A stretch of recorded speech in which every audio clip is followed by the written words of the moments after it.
Je répète, il y a 3,4% des artistes-auteurs qui concentrent 48% des revenus artistiques.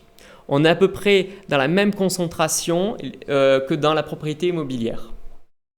Il faut savoir qu'on a un champ aussi professionnel, si je prends juste les arts plastiques et du livre, qui a un poids économique aussi important que le spectacle vivant. On est à peu près entre le 2 ou le 3e secteur industriel dans la culture. Donc très souvent, quand on dit que les métiers plasticiens, ça ne gagne pas d'argent, etc., vous regardez juste les chiffres, c'est faux. On a un secteur qui a sa rémunération. Le secteur de la culture, au niveau du PIB, là je prends secteur culture dans son ensemble, c'est un secteur qui est plus lourd que le secteur de l'automobile. Donc ce qui est assez particulier, c'est que dans cette somme-là de revenus, les auteurs, comme je disais, qui sont à l'origine des œuvres, donc qui sont indispensables à toute création, sont en fait marqués par des caractéristiques structurelles. La première, c'est la précarité.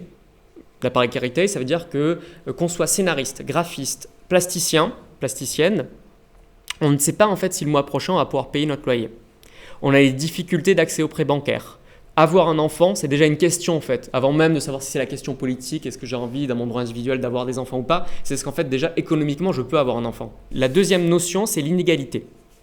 Pour vous donner juste un chiffre, 3,4% des artistes, auteurs, autrices concentrent 48% des revenus artistiques disponibles.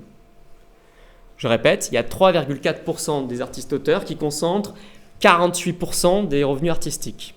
On est à peu près dans la même concentration que dans la propriété immobilière. C'est marrant parce qu'après, c'est parce que nos revenus sont aussi basés sur ce principe-là. Toutes les causes, elles sont évidemment multiples. Je vais en parler de quelques-unes. D'abord, la faible structuration de nos organisations professionnelles. C'est une chose qui est en train de changer.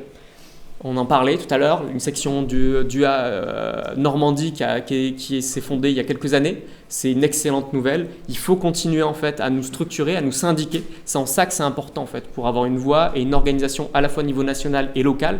Donc c'est en ça que c'est une question de changement.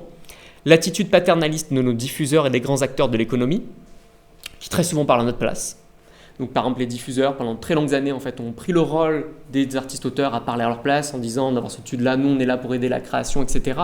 C'est aussi des choses qui sont en train de changer parce que le ton commence à hausser. Et bien sûr, tout le monde dans notre secteur dit on est tous de gauche, etc. Sauf que plus on va commencer à monter dans les revendications et à poser nos conditions, plus vous allez voir qu'il va commencer à avoir des frictions qui va commencer à se créer, ce qui est logique. Parce qu'on défend pas, on est peut-être dans un même champ, mais on ne défend pas tout le temps les mêmes intérêts. Juste la question de l'augmentation de la cotisation dont tout à l'heure on va parler, ça ne plaît pas à tous les diffuseurs. Et pareil, les OGC, n'en parlons pas, les OGC adorent parler à notre place.